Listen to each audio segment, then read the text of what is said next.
नमस्कार दोस्तों, स्वागत है आपका अपना ही यूट्यूब चैनल टुडे एग्जाम पर। दोस्तों, जैसा कि आज है आपका 28 जून 2023 और आज भी आपका जो है फेज 11 का एग्जाम था। सेकेंड शिफ्ट की भी एग्जाम समाप्त हो गई है। सेकेंड शिफ्ट के एग्जाम में जीके जीएस और इंग्लिश के सेक्शन से जो भी वर्ड पूछे गए सभी 100% ओरिजिनल प्रश्नों के साथ उपलब्ध हो गया हूँ। दोस्तों, जैसा कि आप जानते हैं, मैं ओरिजिनल प्रश्नों के साथ साथ आपको इंपॉर्टेंट एक्स्ट्रा फैक्ट भी दूंगा जो आने वाले शिफ्ट में हूबहू आपको एग्जाम में देखने को मिल जाती है। तो चलिए दोस्तों, शुरू करते हैं आज का ये वीडियो। देखिए सेकेंड शिफ्ट में क्या कुछ क्वेश्चन पूछा गया था। पहला एक प्रश्न पूछा गया था, भजन सुपारी का संबंध किससे है। देखिए मैंने बता रखा है कि जो आपका सितार है ना, इनसे बहुत कम कैरेक्टर हैं। तो राहुल शर्मा जो नए हैं, इसके अलावा पंडित शिव कुमार शर्मा और भजन सुपारी, ये तीन ही कलाकार जो है आपसे पूछे जाते हैं। तो भजन सुपारी जो है संतूर से संबंधित हो जाएंगे जी। तो संतूर राइट आंसर है ना। पंडित शिव कुमार शर्मा भी संतूर प्ले करते थे, राहुल शर्मा ये भी संतूर प्ले करते हैं, और भजन सुपारी, तो ये तीनों को जरूर ध्यान रखें। इसके अलावा अल्लाह रखा, जाकिर हुसैन, सुखविंदर सिंह, लच्छू महाराज, किशन महाराज, अंबिका प्रसाद, ये सभी के सभी तबला के प्लेयर हैं। तो ये बात भी ध्यान रखेंगे। साथ ही जो ये किशन महाराज है, अगर आपसे पूछे कि भाई ये किस जो लच्छू महाराज और किशन महाराज है ये किस घराने से है, तो आपको बताना है बनारस घराने से, क्योंकि मैंने क्लू बता रखा है कि जो तबला प्ले करते हैं और घराना भी पूछ रखा है, तो जनरली आपका बनारस घराना हो जाएगा, क्योंकि बनारस घराना जो है तबला बजाने के लिए ही फेमस है। इसके अलावा बिस्मिल्लाह खां, अली अहमद हुसैन खान, है ना। अली अहमद अलग कैरेक्टर है, हुसैन खान अलग कैरेक्टर है, ठीक है। ये दोनों को अलग अलग थोड़ा कॉमा डाल दीजिएगा यहाँ पे।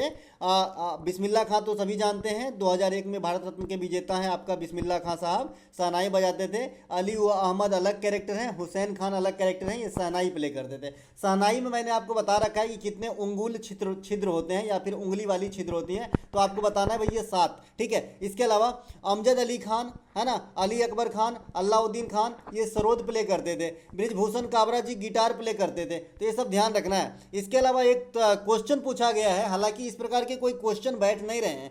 एक क्वेश्चन पूछा गया है कि टेस्ट क्रिकेट में मार्च 2022 में अनिल कुंबले को पीछा छोड़ते हुए सर्वाधिक विकेट लेने वाला भारतीय। देखिए अभी तक अनिल कुंबले को टेस्ट क्रिकेट में किसी ने पीछा छोड़ा ही नहीं, इंडियन, है ना। हाँ, भारत के अदर साइड वाला बात करेंगे तब आंसर है, लेकिन अगर भारतीय भी बताया बच्चे ने तो ये फिर पॉसिबल नहीं है। फिर मैं आपको इससे मिलता जुलता जो क्वेश्चन बनेगा या फिर बनी होगी मैं आपको बताता हूँ, ठीक है। यहाँ पे अगर अनिल कुंबले को हटा के कपिल देव को डाल दिया जाए और फिर यहाँ पे टेस्ट क्रिकेट हटा के अंतर्राष्ट्रीय क्रिकेट डाला जाए, तब ये क्वेश्चन सटीक बैठेगा जी, ठीक है। तो बताइएगा कि ओरिजिनल क्वेश्चन क्या था। फिलहाल यहाँ पे जो क्वेश्चन आया है उससे मिलता जुलता एक्स्ट्रा फैक्ट तो जरूर दूंगा, ये बीमारी है, ताकि आपको जो है एग्जाम में हेल्प मिल सके, ठीक है। भारत के लिए सबसे अधिक विकेट लेने वाले कौन है? अनिल कुंबले। ओवरऑल अंतर्राष्ट्रीय क्रिकेट के सभी फॉर्मेट में मिला के 956 विकेट लिए हैं, ठीक है। दूसरा सर्वाधिक विकेट लेने वाला जो है टर्मिनेटर यानी हरभजन सिंह है, 711 विकेट लिए हैं। तीसरा आर अश्विन, रविचंद्रन अश्विन इनका नाम है, ये 679 विकेट ले लिए हैं, ठीक है। तो ये बात भी ध्यान रखना है। इसके अलावा चौथा स्थान है कपिल देव, तो इन्होंने ही कपिल देव को रिप्लेस कर दिया था, कौन?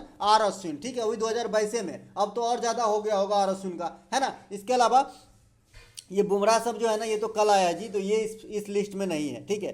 देश के लिए सर्वप्रथम ओडीआई शतक जो है ये आप, अच्छा अनिल कुंबले साहब के बारे में थोड़ा सा और है। अनिल कुंबले साहब जो है देश के लिए 10 विकेट लेने का कारनामा टेस्ट क्रिकेट के एक पारी में सबसे पहले अनिल कुंबले ने किया था, एकमात्र ही किए हैं भारत के लिए। इसके अलावा दूसरा खिलाड़ी जो है ये आपका सबसे पहला खिलाड़ी, यानी 3 ही तो खिलाड़ी है, इससे पहले वाले शिफ्ट में बताया था, जिम लेकर सबसे पहले कारनामा किए थे। फिर आपका अनिल कुंबले साहब सेकेंड खिलाड़ी बने कि भाई 10 विकेट ले लिए एक पारी के, सभी 10 विकेट टेस्ट क्रिकेट में। और तीसरा बना था एयाज पटेल, है ना। एयाज पटेल ये ज़्यादा दिन की बात नहीं है, हमारे ख्याल से 1 साल भी नहीं हुआ होगा, न्यूजीलैंड के खिलाड़ी है, इन्होंने टेस्ट क्रिकेट में सभी 10 विकेट ले लिए, ठीक है। तो 3 खिलाड़ी बने, है ना, जिम लेकर, अनिल कुंबले और एयाज पटेल, है ना। देश के लिए प्रथम ओडीआई शतक लगाया था कपिल देव ने, देश के लिए प्रथम टेस्ट शतक लगाया था लाला अमरनाथ ने, और T20 शतक लगाया था सुरेश रैना ने। तो तीनों बात ध्यान रखेंगे। सबसे अधिक शतक सचिन तेंदुलकर लगाया है, और दूसरा स्थान जो है ये विराट कोहली का है जी, तो ये बात भी ध्यान रखेंगे। इसके अलावा 42वां संविधान संशोधन में कितने मौलिक कर्तव्यों को जोड़ा गया था, इस प्रकार के प्रश्न आए हैं। या फिर 42वां संविधान संशोधन में कौन से शब्द जोड़े गए थे, ये प्रश्न आए हैं। तो दोनों आए हैं, दोनों का आंसर मेरे पास है।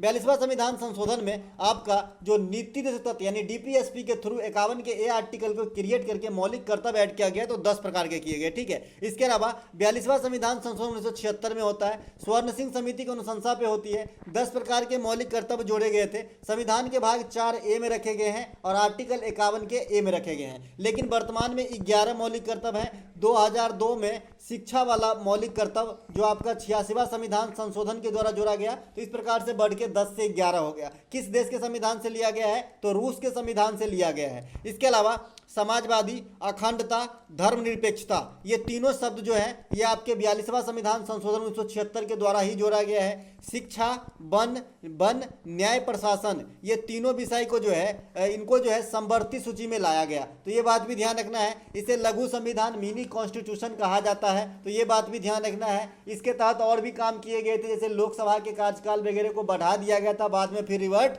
कर लिया गया। इसके अलावा एक फ्रेज, इडियम आपको देखने को मिला है, पुट योर सेल्फ टुगेदर, पहले भी पूछा गया है। इसका मतलब होता है अपने आप पे, इमोशन पे कंट्रोल पाना और शांति से कोई चीज़ सोचना। इस प्रकार के होते हैं इनके अर्थ। जो भी मिलता जुलता होगा आपका राइट आंसर हो जाएगा। एक प्रश्न आपसे पूछा गया है, पुराना किला का निर्माण किसने करवाया है? तो भाई शेरशाह सूरी, जो दिल्ली में है स्थित है पुराना किला, तो इन्होंने शेरशाह सूरी ने जो है इनका निर्माण करवाया है। शेरशाह सूरी किस वंश के थे भाई? तो ये सूर वंश के थे, सूरी वंश कह सकते हैं। और ये कब आया था? तो हुमायूं को निर्वासित कराने के बाद, है ना, 1540 के बाद। और ये कब तक रहे थे? 1545 तक। ठीक है, तो इस किले का निर्माण भी उसी समय माना जाता है, 1540 से 1545 के बीच में। ठीक है, शेरशाह सूरी का ओरिजिनल नाम क्या था भाई? फरीद खान। इसकी मकबरा कहाँ है? इसकी मकबरा कहाँ है? तो इसकी मकबरा जो है ये आपका है बिहार के सासाराम में। तो ये बात भी ध्यान रखना है। ठीक है, इसके अलावा हुमायूं जो है, हुमायूं को कन्नौज तथा बिलग्राम के युद्ध, जिसे चौसा वगैरह के युद्ध भी कह देते हैं, इनके दो नाम है ना,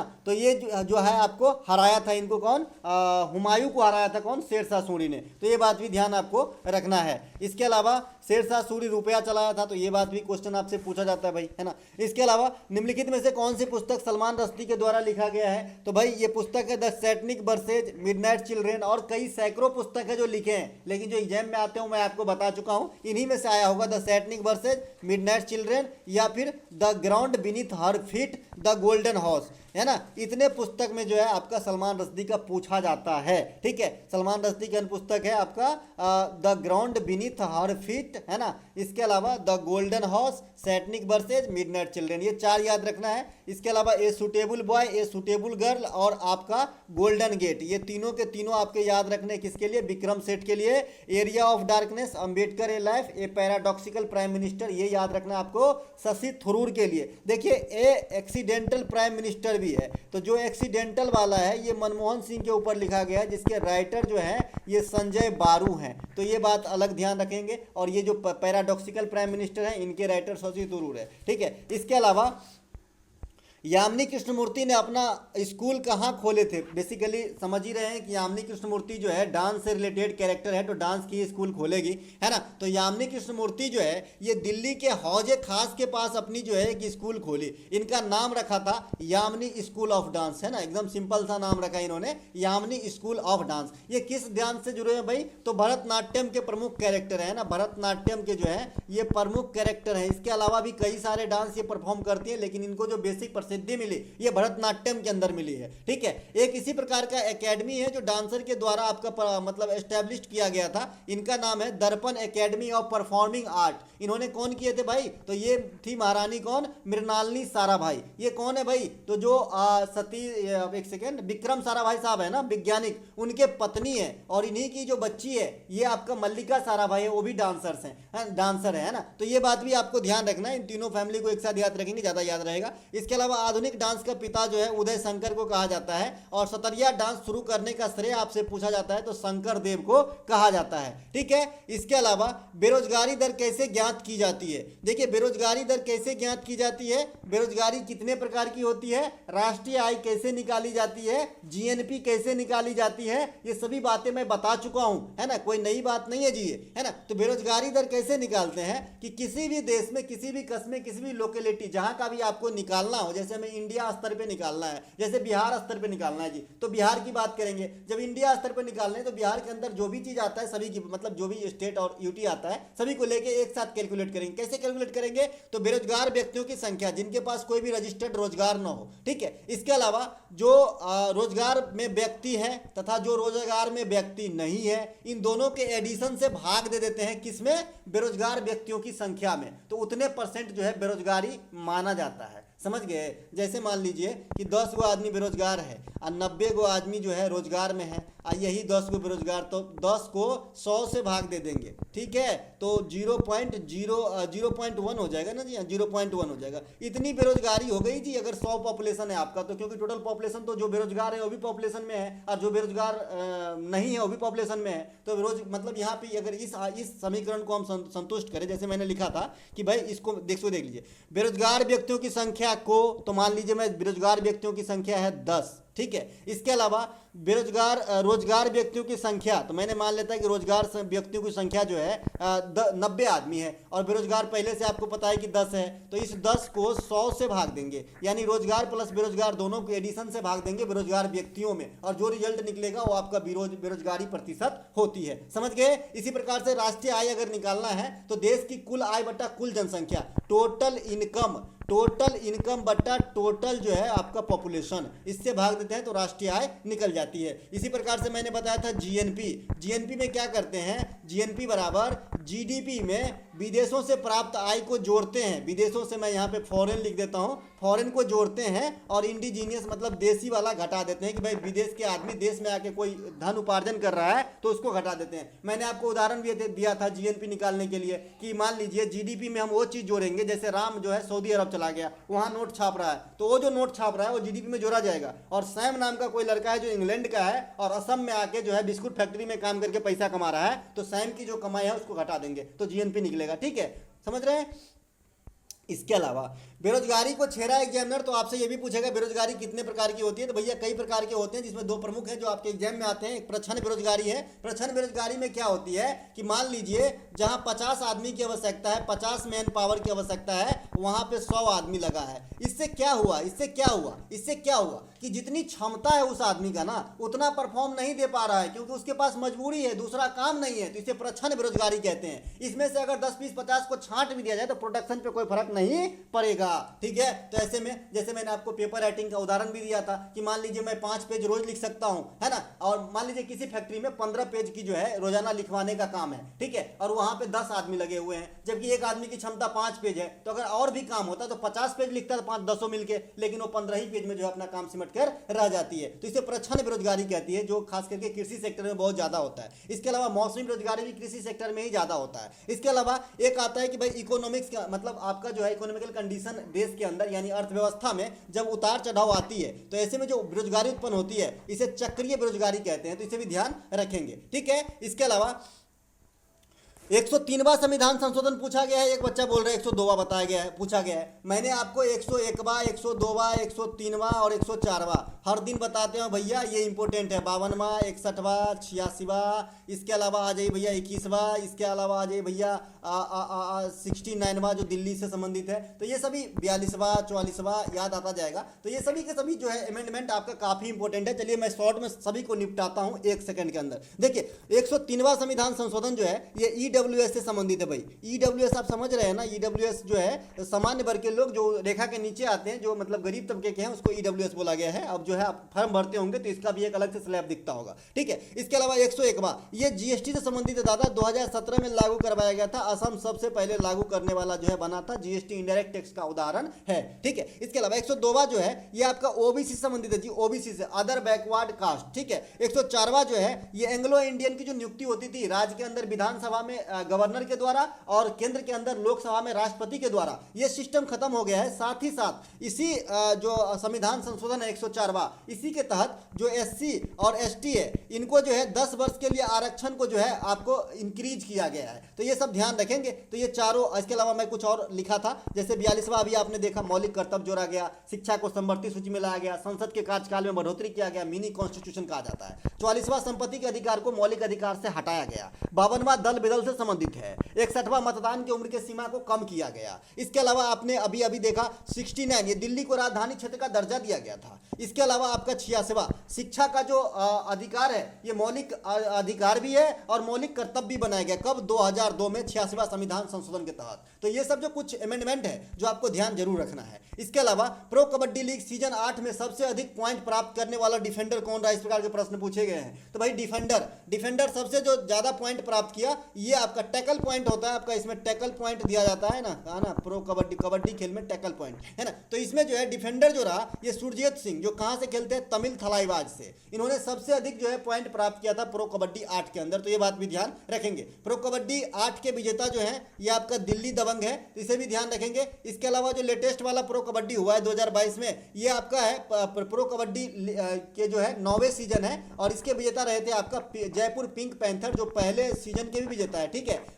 अभिषेक बच्चन जो है ना, इन पे ये भी बनाए हैं, आप देखेंगे वेब सीरीज टाइप का है ना। पुनेरी पल्टन इनको हरा के जो है आपका जयपुर पिंक पैंथर ने अभी 2022 वाला प्रो कबड्डी लीग सीजन 9 की जो है विजेता बने हैं। नवरात्रि के अवसर पे की जाने वाली कौन सा नृत्य है, ऑप्शन में आपका गरबा दिया गया था, तो गरबा राइट आंसर हो जाएगा जी, गुजरात में। वैसे नवरात्रि के अवसर पे झिझिया भी होता है, लेकिन झिझिया कहाँ होता है, बिहार के अंदर होता है, तो इसे भी ध्यान रखेंगे, ठीक है। इसके अलावा हम्बल का एंटो आया था, भाई हम्बल माने क्या होता है, नम्र होता है, नम्र हो जाएगा, सय हो जाएगा, जो सय आदमी होता है ना, लजालू टाइप का है ना, उसे हम्बल कह देते हैं जी, है ना। डरपोक कहिए, भीरू कहिए, हम्बल सेम ही चीज है भाई, जो बहुत ज्यादा सीधा होता है ना, उसे लोग कई वे में मायने निकालते हैं। कुछ लोग तो बहुत बोलते हैं बहुत अच्छा है, कुछ लोग बोलते हैं बड़ा भोला है, कुछ भी नहीं समझता है ना। तो ऐसे ही तो हम्बल जो होता है ना, नम्र प्रवृत्ति के लोग होते हैं। इसका उल्टा आपसे पूछ रखा है, क्रूल हो जाएगा भाई, क्रूल निर्दयी है ना। इसके अलावा रिजिड हो जाएगा, सख्त माइंड का आदमी। रिजिड आप किसी ऑब्जेक्ट के लिए भी यूज कर सकते हैं, कोई ऑब्जेक्ट रिजिड हो जाता होता है या फिर फ्लेक्सिबल होता है ना, फ्लेक्सिबल मतलब लचीला, ठीक है। अनयील्डिंग होता है अनयील्डिंग मतलब जो किसी का बात ना माने, अड़ा रहे, अडिग रहे। एडमांड माने जिद्दी, तो ये सब हो सकता है हम्बल का जो है एंटो। इसके अलावा कॉमन का एंटो आपसे पूछा गया है, भाई कॉमन मतलब क्या होता है, सादा, भद्दा, खुरदरा, कोर्स, कोर्स भी होता है कॉमन का एक साइनोनिम, कोर्स माने खुरदरा, घटिया, है ना। तो इस प्रकार से है ना, तो भैया कॉमन का एंटो पूछा गया यहाँ पे, तो एक्स्ट्रा ऑर्डिनरी हो जाएगी, सिग्निफिकेंट माने महत्वपूर्ण हो जाएगा, स्पेशल माने समथिंग अलग, है ना, स्मूथ माने चिकनाई भरा, नवीन ये भी आपका हो जाएगा, लेटेस्ट मतलब नवीन ये भी हो सकता है। तो कॉमन में भी इस प्रकार के जो उल्टी मीनिंग देता होगा वो आपका आंसर हो जाता। एक प्रश्न आपका, मुस्लिम धर्म के कोई त्योहार से आया है, फरकत या बरकत, ऐसा कोई त्योहार आपका, मुझे तो नहीं लग रहा है कि ऐसा कोई पूछा गया होगा, लेकिन बच्चे ने जो बताया वही मैं आपको बता रहा हूं, तो बताइएगा कि क्वेश्चन क्या था। इसके अलावा प्रोटीन और लिपिड से संबंधित एक प्रश्न आया है, तो इस प्रश्न में मैं 100% श्योर हूं कि एक ही क्वेश्चन आया होगा कि कोशिका झिल्ली किसकी बनी होती है, या फिर ऐसे प्रश्न आया होगा कि प्रोटीन और लिपिड से निम्नलिखित में से क्या बनी होती है। तो भैया इसका सेल मेम्ब्रेन आंसर है, कोशिका झिल्ली आंसर है। आप लोग ये भी बताइएगा कि क्या पूछा गया था। ये पीडीएफ आपको हमारे टेलीग्राम चैनल टुडे एग्जाम पे मिलेंगे हम अगले वीडियो में। तब तक के लिए जय हिंद दोस्तों। अपने दोस्तों में शेयर जरूर कर दिया कीजिए, क्योंकि मैसेज भी आजकल नोटिफिकेशन पहुंच नहीं रहा है। साथ ही साथ हमें इतनी नॉलेज तो है नहीं यूट्यूब के बारे में कि कौन सी टैग, कौन सी डिस्क्रिप्शन, आप देखेंगे हमारे मतलब ये क्या बोलते हैं डिस्क्रिप्शन वाले सेक्शन में, तो सभी एक ही जैसा लिखा होता है। मुझे इतनी समझ में नहीं आती है, तो आप लोग ही थोड़ा शेयर वेयर कर देंगे तो दूसरे तक भी पहुंच जाएंगे, ताकि हमारा भी भला हो और आपका भी भला हो, है ना। मिलेंगे अगले वीडियो में। जय हिंद दोस्तों।